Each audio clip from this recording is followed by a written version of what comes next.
जय हिंद मेरे सेठ सैनियों। और आप सभी का स्वागत है प्रीतम एकेडमी परिवार में। और मैं हूं पंकज कुमार। तो आज के इस वीडियो पे बात करेंगे क्लास 10th का।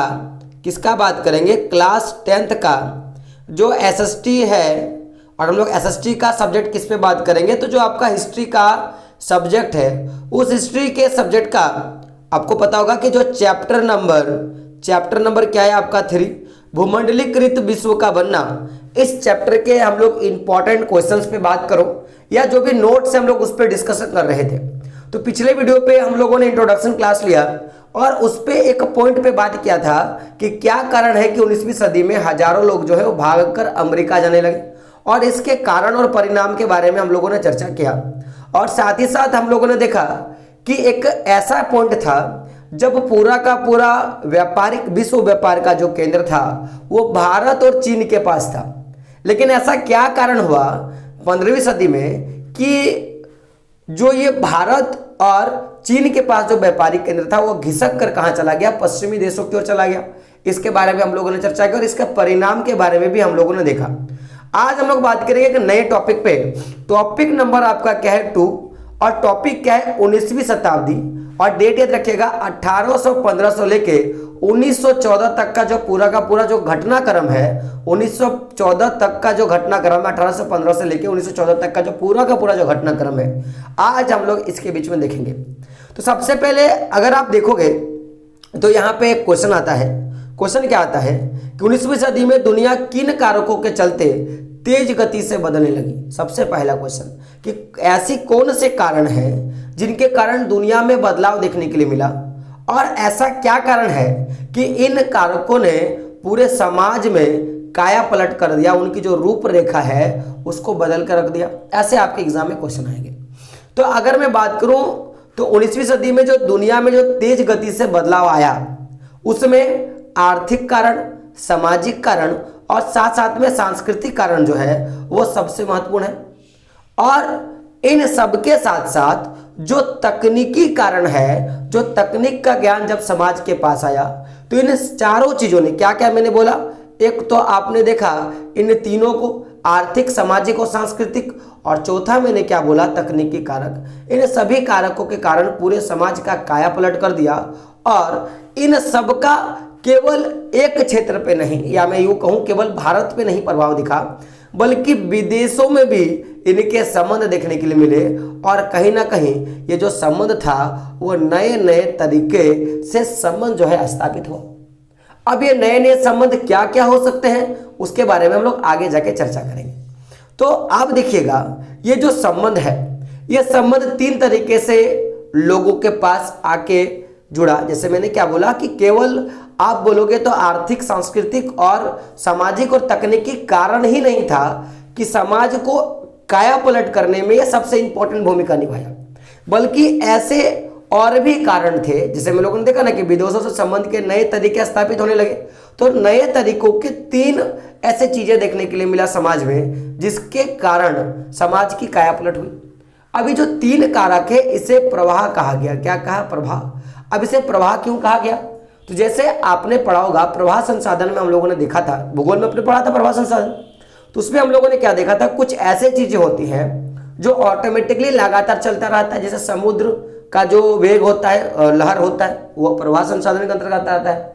वायु प्रवाह संसाधन के अंतर्गत आता है, लगातार चलता रहता है। तो यहाँ पे प्रवाह का इसलिए मैंने बोला कि कुछ ऐसे मेजर 3.3 कारक है जो क्या होता है लगातार चलते आ रहा है। 19वीं सदी से शुरू होकर आज 21वीं सदी में ये लगातार जो है आपको देखने के लिए मिल रहा है। तो यहां से क्वेश्चन बन के आता है कि अंतरराष्ट्रीय, क्या क्वेश्चन आएगा? अंतरराष्ट्रीय आर्थिक विनिमय की प्रवाह, ये आर्थिक प्रवाह क्या है, यह अंतरराष्ट्रीय विनिमय की प्रवाह क्या है, इसके बारे में चर्चा करेंगे। और आपके एग्जाम में क्वेश्चन आता है आपका कि अंतरराष्ट्रीय आर्थिक विनिमय में कितने गतियों का या प्रभावों का उल्लेख किया गया, यानी कि कभी कभी गति बोल देता है, कभी कभी प्रभाव बोल देता है। और इन तीनों प्रकार के प्रभावों के भारत और भारतीयों से संबंधित एक एक क्या करना है, आपको उदाहरण भी देना है। इस तरह का क्वेश्चन आपके बोर्ड एग्जाम में आता है। अब बात करते हैं हम लोग प्रभाव के बारे में। तो अंतर्राष्ट्रीय आर्थिक विनिमय में गतियों या प्रभावों का उल्लेख किया गया है, और ये प्रवाह जो है वो 3 तरह का प्रवाह है। तो जो पहला प्रवाह है उस पर व्यापार के लिए बात किया गया, जो दूसरा प्रवाह है उसमें श्रम के लिए बात किया गया, और जो आपका तीसरा प्रवाह है माय डियर फ्रेंड, उसमें पूंजी का बात किया गया। यानी कि आज अगर समाज का जो काया पलट हुआ, जो हम लोगों ने देखा कि ये जो काया पलट आर्थिक, सामाजिक और सांस्कृतिक और तकनीकी ज्ञान के कारण हुआ, उसका मेजर पॉइंट क्या था कि पूरे विश्व में ये 3 तरह के गतियों को देखा गया, प्रभावों को देखा गया, जिसमें व्यापार, श्रम और पूंजी जो है शामिल था। अब हुआ क्या, इस पे बात करेंगे। तो पहला जो प्रवाह है वो आपका व्यापार का है। तो कहा गया कि इस प्रवाह में 19वीं सदी में मुख्य रूप से वस्तुओं का, अब ये वस्तुओं का है, जैसे कपड़ा, गेहूं के व्यापार एक जगह तक सीमित नहीं रहा, बल्कि कपड़ों का तो व्यापार हुआ ही और खाद्य पदार्थों का व्यापार हुआ ही, साथ ही इससे संबंधित बहुत सारे वस्तुओं का भी व्यापार हुआ। जैसे अगर मैं उदाहरण से मैं बात करूं तो भारत से कपास जो है वो यूरोप जो है ले जाया जाता था, और साथ में यूरोप में क्या किया जाता, उन कपास से कपड़े रेडी कर उसे भारत में लाकर बेचा जाता था। तो ये एक प्रकार के प्रभाव को दर्शाता है, व्यापार के प्रभाव को दर्शाता है। अब ये प्रभाव देखो उस समय भी चलती आ रही थी और आज भी चलती आ रही है। भले ही ये पॉसिबल है कि आज कपास नहीं जाता होगा, लेकिन आज भी यूरोप के कपड़े हम लोग पहनते हैं कि नहीं पहनते, और भारत के उत्पादित वस्तु कपास आज भी यूरोप में डिमांडेड है। तो एक प्रकार का प्रभाव लगातार चलता आ रहा है। ठीक उसी प्रकार जो हमारा दूसरा प्रभाव था वो क्या था, श्रम का। श्रम यानी कि मजदूरी या काम का बात करूं तो इस प्रभाव में 19वीं सदी में लोग काम या रोजगार की तलाश में एक जगह से दूसरी जगह जाने लगे थे। और आज भी देखोगे तो विश्व के हर एक कोने में हमारे भारत के लोग मौजूद हैं और वहां पे वो काम कर रहे हैं और काम करते ही आ रहे हैं, हम लोगों ने देखा है। तो उदाहरण में बात करूं तो उस समय बागान और खदानों और सड़क और रेलवे निर्माण के लिए भारत से अनुबंध यानी कि अनुबंधित पर, जिसपे बोला जाता था एग्रीमेंट, जिसको हम लोग बोलते हैं ना कि इतना दिन के लिए आपको काम पे ले जाया जाएगा, आपको ये काम करना होगा, ऐसे काम करना होगा। तो अनुबंधित पे, जिसे उस समय गिरमिटिया मजदूर कहा जाता था, उन मजदूरों को दूसरे देशों तक ले जाया जाता था। तो ये कहीं ना कहीं एक श्रम का उदाहरण है। और आज भी एग्रीमेंट पे जो लोग, भले ही आज उपनिवेश नहीं है, लेकिन कंपनी में जब लोग काम करने के लिए जाते हैं तो एग्रीमेंट के आधार पर ही जाते हैं ना, तो एक प्रकार की गिरमिटिया मजदूरी हुई। तो आज भी वो लगातार चलता आ रहा है। वही तीसरी प्रभाव का बात करें जो है पूंजी का, तो इस प्रभाव के अंतर्गत 19वीं सदी में लोग जो होते हैं या तो अल्प अवधि के लिए या दीर्घ अवधि में, यानी कि कम समय या ज्यादा समय के लिए क्या करते हैं, दूर दराज के इलाकों में अपनी पूंजी का क्या करते हैं, निवेश करते हैं।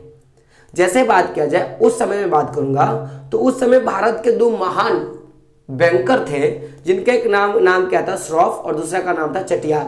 वो क्या करते थे, मध्य और दक्षिणी पूर्व एशिया में निर्यात करने वाले कृषकों को कर्ज देते थे और उनसे क्या करते थे, मुनाफा वसूलते थे।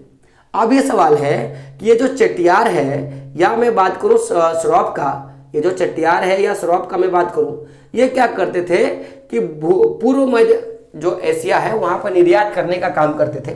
जो भी लोग कर्ज देने का काम करते थे, यानी कि जो भी लोग क्या करते थे कि इन देशों में निर्यात करने का काम करते थे, व्यापार करने का काम करते थे, उन्हें कर्ज देने का काम करता था और उनसे मुनाफा वसूलता था। तो अब सवाल, इन दोनों को पैसा कहां से आता था? तो ये क्या करते थे, यूरोप के जो भी बैंक है उनसे कर्ज लेते थे और कर्ज लेने के बाद क्या करते थे, इनको कर्ज दिया करते थे और इनसे जो है पैसा वसूला करते थे। तो आपको ये दोनों नाम आपको याद रखना है।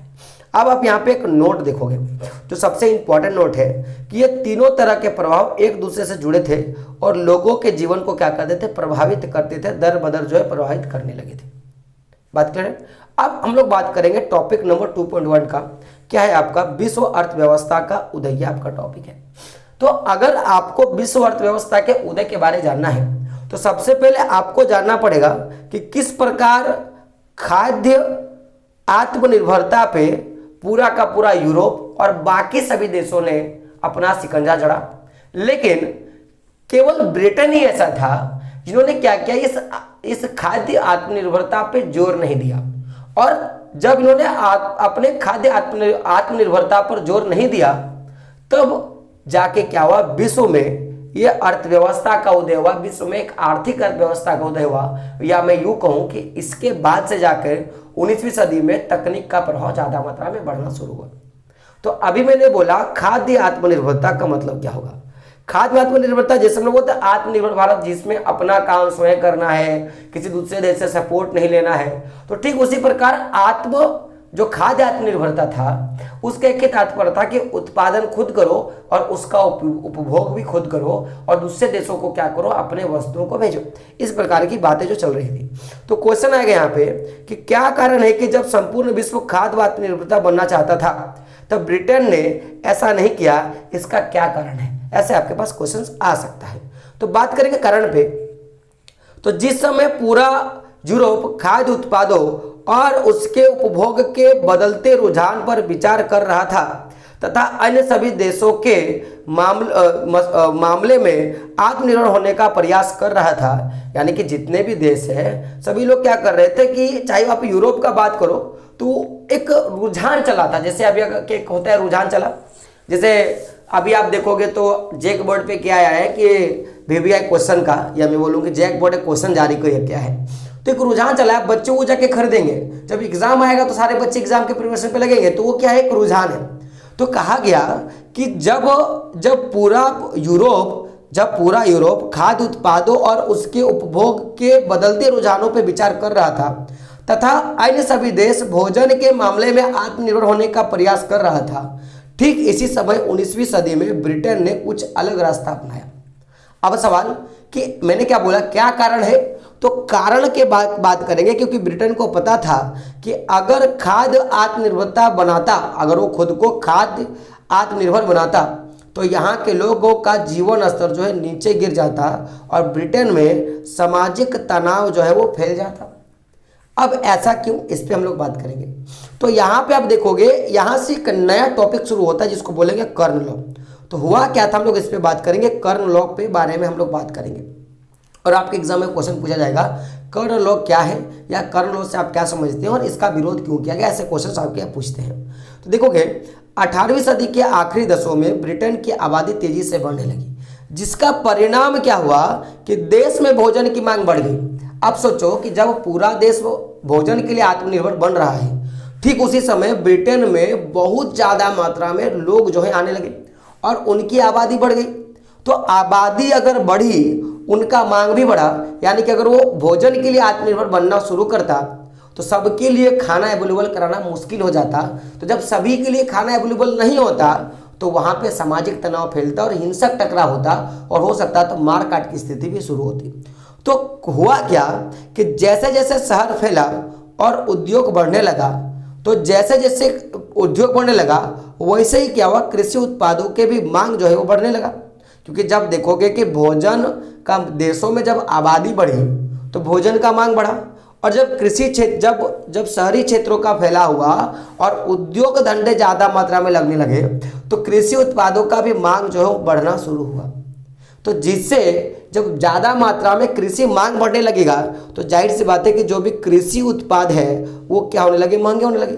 कृषि उत्पाद क्या होने लगे, महंगे होने लगे। तो जब कृषि उत्पाद महंगा होगा तो उसका कुछ ना कुछ तो इफेक्टेड होगा ना। तो लोग जो है उस समय कॉर्न खाया करते थे। कॉर्न यानी होता है मक्का। तो मक्का जैसे हम लोग अगर झारखंड में हो तो आप लोग आपने सुना होगा कि मक्का के अलग अलग वैरायटी के जो सामान होते हैं हम लोग वो खाया करते हैं। तो ठीक उसी प्रकार जब वहाँ पे कॉर्न का आयात जो है वो दूसरे देशों से होता था तो उससे अच्छा क्या होता था कि जो भी जनसंख्या ज़्यादा मात्रा में बढ़ा है और जिनको सही ढंग से खाना उपलब्ध नहीं हो पा रहा है तो वो इस कॉर्न के सहायता से और इस कॉर्न से उत्पादित वस्तुओं का उपयोग करके क्या कर रहे थे कि अपने जरूरत के चीज़ों के खाद्य पदार्थों को बना लेते थे या अपनी आवश्यक भूख को मिटा लेते थे। लेकिन हुआ क्या कि जब देखा गया कि भाई बहुत ज़्यादा मात्रा में कृषि उत्पादों का मांग बढ़ा तो बड़े भूस्वामियों ने दबाव डाला सरकार पर और उन्होंने क्या बोला कि जो मक्का आ रहा है ना बाहरी देशों से उसे बंद कर दे और हम लोग क्या करेंगे, अपने देश में कृषि करेंगे, यानी कि खुद क्या करेंगे, आत्मनिर्भर बनेंगे। ऐसे सरकार को कहा। तो जब सरकार को कहा गया कि आप बाहरी देशों से आने वाले मक्के पे पाबंदी लगा दीजिए, तो जिस कानून के सहारे सरकार ने यह पाबंदी लागू किया उसे ही क्या बोलते हैं, कॉर्न लॉ कहा जाता है। तो जब कॉर्न लॉ पे पाबंदी लगा दिया और बाहर से खाना नहीं आने लगा तो इससे क्या हुआ कि जो भी देश के अंतर्गत जो भी खाद्य पदार्थ बनाए जाते थे वो ऊंचे कीमतें, उनकी जो कीमत हो गई वो आसमान को छूने लगी। यानी कि खाद्य पदार्थों के ऊंचे कीमतों से परेशान जो भी उद्योगपति थे या जो भी शहरी बासिंदे थे, उन्होंने क्या किया, सरकार को इस कानून को समाप्त करने के लिए मजबूर किया। तो जब सरकार ने यह देखा कि वाकई में जो कर लॉ लागू हुआ है उससे जनता को और बाकी लोगों को प्रॉब्लम हो रहा है, तो सरकार ने इस कानून को फौरन जो है समाप्त कर दिया। अब मैंने क्या बोला कि क्या कारण था कि ब्रिटेन ने ऐसा तकनीक नहीं अपनाया, क्योंकि ब्रिटेन देखा कि अगर आज हम लोग खाद्य आत्मनिर्भरता पे जोर देंगे तो उससे क्या होगा कि इसमें ऊंचा, जब खाद्य पदार्थों की कीमत ऊंचाई छुएगी तो बहुत सारे लोग भूखे मरने लगेंगे और भूख के कारण क्या होगा, सामाजिक दंगा जो है हमारे समाज में देखने के लिए मिलेगा। तो अब सवाल है कि सर जब इसको समाप्त किया गया तो उसका कुछ ना कुछ तो परिणाम रहा होगा ना। तो क्वेश्चन आएगा कि कर लॉ के समाप्ति से क्या परिणाम हुआ, तो बात करेंगे। कर लॉ के समाप्त हो जाने के बाद बहुत कम कीमत पर खाद्य पदार्थों का आयात जो है किया जाने लगा, क्योंकि हम लोगों ने देखा था कि जब असहयोग आंदोलन छुड़ा, जब असहयोग आंदोलन होना शुरू हुआ तो असहयोग आंदोलन की विफलता के सबसे मेजर कारण क्या था कि जिस तरह के वस्तुओं का आप परित्याग कर रहे हो, बहिष्कार कर रहे हो, उस प्रकार के वस्तुओं का विकल्प आपके पास होना जरूरी है। जैसे अगर मान लो कि आप कुछ खा रहे हो, जैसे कि मान लो कि आप चाय पीते हो तो आपको घर वाला बोला कि आपको चाय नहीं पीना है, तो चाय अगर नहीं पीना तो आपको शरबत तो पीने के लिए दिया जाए कि नहीं दिया जाए। तो ठीक उसी प्रकार जब कर लॉ का समाप्ति हुआ तो जो देश में उत्पादित वस्तु था उसकी जो कीमत हाई बढ़ी, उसके अपेक्षा जो भी आयातित किया जाने वाला जो खाद्य पदार्थ था, यानी कि आने वाले जो खाद्य पदार्थ थे दूसरे देशों का, उनकी कीमत जो है वो बहुत कम थी। तो जब आयातित यानी कि जो आने वाली खाद्य पदार्थ की कीमत बहुत कम था तो ब्रिटेन में जो होने वाले, जो पैदा होने वाले जो खाद्य पदार्थ हैं उनसे इनकी जो कीमत थी बहुत कम था। तो जिसका परिणाम क्या देखने के लिए मिला कि ब्रिटेन किसानों की हालत खराब होने लगी, और क्योंकि ब्रिटेन किसान की जो आयातित जो माल था उनका मुकाबला ब्रिटेन के किसान नहीं कर पाते थे। तो आप ध्यान से समझोगे मेरा बात कि जब कर लॉ का समाप्त हुआ और बाहरी देशों से खाद्य पदार्थ ब्रिटेन में आने लगा तो जाहिर सी बात है कि जो ब्रिटेन के जो उत्पादित वस्तु हैं उनकी जो कीमत होती थी वो जाहिर सी बात है कि ऊंची होती थी। अब ऐसा कारण समझिएगा ऊंचा क्यों होने का। अब नॉर्मली आप फ़ोन ही लेने जाते हो तो आप सिंपल से मैं बता, जो भारत में बनने वाले जो फ़ोन है वो महंगे होते हैं कंपेयर किसके, जो बाहर के देशों के फ़ोन होते हैं। सिंपल सी बात है। तो ठीक उसी प्रकार जब बाहर के देशों से सामान जब ब्रिटेन आने लगा तो उनकी जो कीमत ऊंची होती थी। लेकिन आप बताओ, सिंपल सा बात है कि जब खाने का क्वालिटी एक जैसा है और आपके देश का जो उत्पादित वस्तु है वो ज़्यादा महंगा है तो आप क्या करोगे, जाहिर सस्ते को खाने की कोशिश करोगे। तो इसका मुकाबला जो है वो ब्रिटेन के किसान नहीं कर पाए।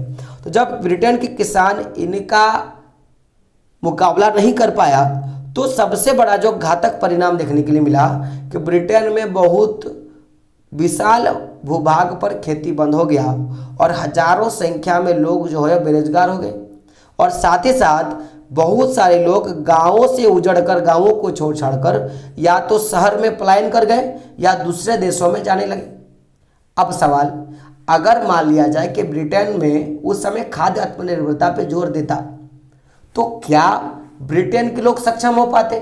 आप बोलोगे नहीं। कारण कि मैंने देखा कि जब खाद्य आत्मनिर्भरता पे बड़े भूस्वामियों ने जोर दिया उससे वस्तुओं की कीमत हाई गई। चूंकि जनसंख्या बहुत ज़्यादा था, लोगों के पास पैसे नहीं थे तो वो भूख के कारण मर जाते और समाज में तनाव फैलता।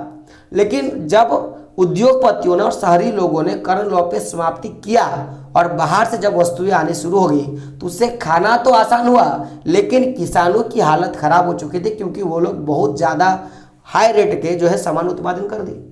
अब सवाल, लाभ तो हुआ होगा, किसी ना किसी को तो लाभ हुआ होगा। तो पूछेगा कि कर लॉ के समाप्ति से क्या लाभ हुआ, इस पे बात करेंगे। तो सबसे पहला लाभ कि जब खाद्य पदार्थों की कीमत में गिरावट आई तो ब्रिटेन में उपभोग का स्तर बढ़ गया और जब उपभोग का स्तर बढ़ा तो 19वीं सदी के मध्य में ब्रिटेन की औद्योगिक प्रगति जो है काफ़ी तेज हो गई, यानी कि उनकी जो औद्योगिक प्रगति है उसमें तेजी आई। सिंपल सा बात है कि जब लोग ज़्यादा मात्रा में और नए नए वस्तुओं का उपभोग करना शुरू करेंगे, उपयोग शुरू करेंगे, तो उसकी ज़रूरतों को पूरा करने के लिए उद्योग जो है वो ज़्यादा मात्रा में असरदार होता है। जैसे आप केवल चावल के उत्पादन पे देखोगे तो आज मार्केट में बहुत तरह का चावल है। इसका कारण क्या है? क्योंकि उद्योग धंधा है। अब समझिएगा कि जब उपभोग में तेजी आया, उद्योग की प्रगति हुई, तो इससे लोगों की आय में वृद्धि हुई, और जब लोगों की आय में वृद्धि होती है तो उससे लोगों की जरूरतों में वृद्धि होती है। सिंपल सी बात है कि ज़्यादा पैसा कमाएगा तो ज़्यादा उपभोग करेगा। तो जब आय में वृद्धि हुआ तो उससे लोगों की जरूरतें बढ़ी, जिसके कारण खाद्य पदार्थ और भी ज़्यादा मात्रा में बाहरी देशों से आयात होने लगा। और इसका प्रभाव जो है केवल यूरोप में नहीं देखने के लिए मिला, बल्कि पूर्वी यूरोप, रूस, अमेरिका और ऑस्ट्रेलिया जैसे दुनिया के हर हिस्से से ब्रिटेन का पेट भरने के लिए जमीनों को साफ कर कर खेत को जोतना शुरू कर दिया गया। तो देखो, इससे लाभ जो है पूरे विश्व को हुआ। अब भी आप मुझे बताओ कि अगर ब्रिटेन के लोग खाद्य आत्मनिर्भरता पे जोर देते हैं तो वहां दंगे होते, क्योंकि आपने इसका कारण देखा। आप समझिएगा। अब इसी समय क्या होता है कि पूंजी और श्रम का आवाजाही, या मैं बोलूँगा पूंजी और श्रम का जो है प्रभाव शुरू होता है। तो इसका सबसे बड़ा कारण क्या है, हम लोग इस पे बात करेंगे। तो जब खाद्य पदार्थों की कीमत में गिरावट आई तो ब्रिटेन में उपभोग का स्तर बढ़ गया, जिससे पूरे यूरोप के लिए यहाँ पे होगा पूर्वी यूरोप, रूस, अमेरिका और ऑस्ट्रेलिया जैसे देशों के लोगों ने खेती करने के लिए जमीनों को साफ करना शुरू किया। लेकिन क्या जमीनों को साफ करने से पूरे इतने बड़े ब्रिटेन का और बाकी देशों का पेट भरा जा सकता था क्या? आप बोलोगे नहीं। इसके लिए बहुत तरह की चीजें लगती हैं, क्योंकि बोला गया कि अगर आज मैं वीडियो ले रहा हूं तो केवल मैं ले नहीं रहा हूं, इसके पीछे बहुत सारे लोग भी लगते हैं। जैसे कुछ लोग टाइपिंग करते हैं, कुछ लोग कॉन्टेक्ट लिखने, जो पूरा का पूरा स्क्रिप्ट लिखने का काम करते हैं, कुछ लोग लाइटिंग का काम करते हैं, कुछ लोग कैमरा का काम करते हैं, तो बहुत तरह के लोग लगते हैं। तो ठीक उसी प्रकार जब ब्रिटेन में श्रम और पूंजी का आवाजाही हुआ तो उसका केवल खेतों का साफ करना पॉसिबिलिटी नहीं था, बल्कि क्या था कि खेतीहर इलाकों को बंदरगाह से जोड़ना था, और उनको जोड़ने के लिए लोगों को रेल की जरूरत थी। क्योंकि अगर मान लो बंदरगाह तो आपको समुद्री वाले इलाकों में मिलेगा जहाँ पे पानी अवेलेबल है, लेकिन अगर मान लो ये आपका समुद्री इलाका है, ये वाला समुद्री इलाका है, आप यहाँ पे रहते हो, तो यहाँ से आपको यहाँ आने के लिए रेल का तो विस्तार चाहिए कि नहीं? बात क्लियर है। ज़्यादा से ज़्यादा माल ढुलाई के लिए नई गोदियाँ बनाना और पुरानी गोदियों को फैलाने का जरूरत था। एक प्रकार की मशीन होती थी माल ढुलाई के लिए। साथ ही नई जमीन पर खेती करने के लिए आवश्यक था कि दूसरे इलाकों से लोग जो है वहां आकर बसे। अब जब लोगों को वहां बसाया जाएगा तो यानी उनके लिए नए घर बनाया जाएगा और उनके लिए नई बस्तियां बसाना भी जरूरत था। और जब इतना सारा चीज होगा तो जाहिर सी बात है कि इन सभी कामों के लिए पूंजी और श्रम की जरूरत होती थी। और इसके लिए लंदन जो है, लंदन जैसे देशों ने वित्तीय केंद्र बना के रखा था कि आओ हम आपके देश में पैसा लगाएंगे और बदले में आप हमारे साथ व्यापार करना शुरू करो। और यहीं से क्या होता है, पूंजी का आवागमन शुरू होता है। ठीक उसी प्रकार आप देखोगे तो अमेरिका और ऑस्ट्रेलिया जैसे स्थानों में जिन जगहों पे मजदूरों की कमी थी वहाँ पे लोग जाकर बसना शुरू हुआ, यानी वहाँ पे आप देखोगे तो श्रम का प्रभाव यहाँ से शुरू हो जाता है। अब सवाल एक आपके मन में आता होगा कि बताइए श्रम का क्या प्रभाव रहा होगा। अगर मैं एक प्रभाव का मैं बात करूँ, यानी कि एक जगह से दूसरे देश लोग जाते थे, तो 19वीं सदी में यूरोप के लगभग 50 करोड़ लोग जो है वो अमेरिका और ऑस्ट्रेलिया में जाकर बस गए। वहीं मैं अगर बात करूं, एक रेशियो निकल कर आया था कि 19वीं सदी में लगभग 50 करोड़ जो लोग हैं वो अमेरिका और ऑस्ट्रेलिया में जाके बसा, और उसी प्रकार पूरी दुनिया में लगभग 15 करोड़ लोग जो है 15 करोड़ जो लोग हैं आपके, वो अपने अच्छे भविष्य के लिए, उज्जवल भविष्य के चाह में अपना घर बार छोड़कर एक देश से दूसरे देश जो है जाकर बस गए थे। ये आपके बुक में ऐसा इंडेक्स किया हुआ है, क्योंकि आपको यहाँ पे लगेगा कि सर यहाँ पे 15 करोड़ होगा और यहाँ पे 50 करोड़ होगा, मुझे लगा, लेकिन ऐसी नहीं है। आपके बुक में जो दिया है मैं उसी पे बात कर रहा हूँ कि 19वीं सदी में यूरोप का लगभग 50 करोड़ जो लोग हैं वो अमेरिका और ऑस्ट्रेलिया में जाके बसा, और उसी दौरान 19वीं सदी में लगभग 15 करोड़ जो लोग हैं वो अपने बेहतर भविष्य की चाह में एक देश से दूसरे देश जो है जाके बस गए। और ये डाटा आपके एग्जाम में क्वेश्चन पूछता है।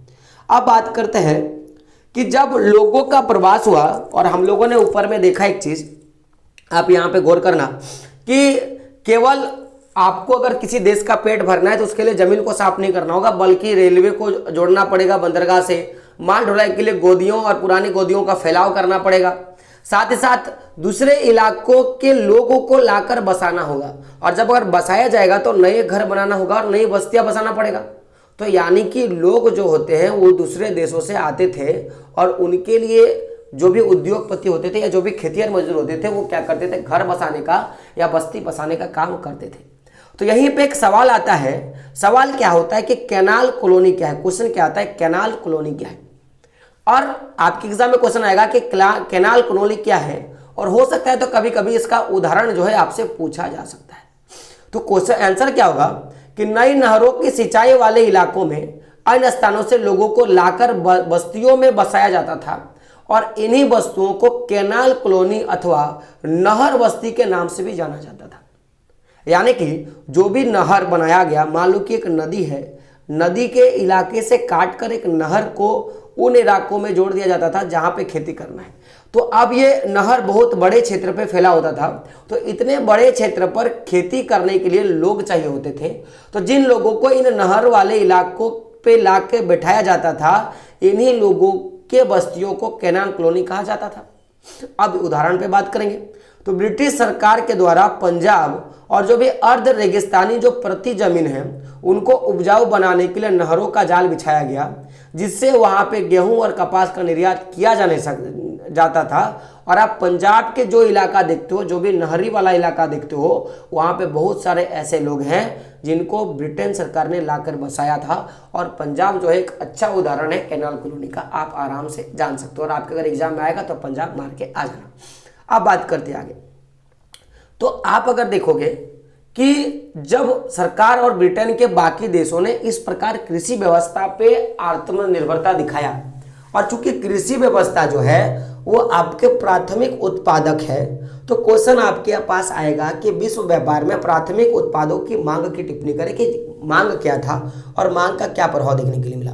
तो बात करेंगे विश्व व्यापार के लिए भोजन सिर्फ एक मात्र उदाहरण था कि केवल आप भोजन का बात नहीं करो, बल्कि जिस तरह से खाद्य पदार्थों की मांग पूरे विश्व में हुआ, ठीक उसी प्रकार कपास का भी और रबड़ का भी कहानी वैसा था। कुछ मात्रा में जो भी खनन प्रक्रिया के द्वारा, चाहे कोयला का बात करो या जितने भी खनिज पदार्थ थे, उनका भी मांग बढ़ा, क्योंकि हम लोगों ने मैक्सिको और पेरू जैसे हम लोग खदानों का भी हम लोगों ने बात किया था। अब आप देखोगे तो जैसे एक पूरा का पूरा एक रेशियो आया था कि विभिन्न इलाकों में विभिन्न चीजों के उत्पादन में इतना महाराष्ट्र जो है महारत हासिल कर लिया था उस समय कि 1820 से लेके 1914 ईस्वी के बीच में विश्व व्यापार में 25% से 40 गुना वृद्धि हो चुका था। कि उस समय विश्व व्यापार जो 25% पूरा का पूरा व्यापार करता था कृषि का, लेकिन इस बीच में ये 25% जो है वो वृद्धि कर कितना हो गया था, 40 गुना जो है वृद्धि कर चुका था।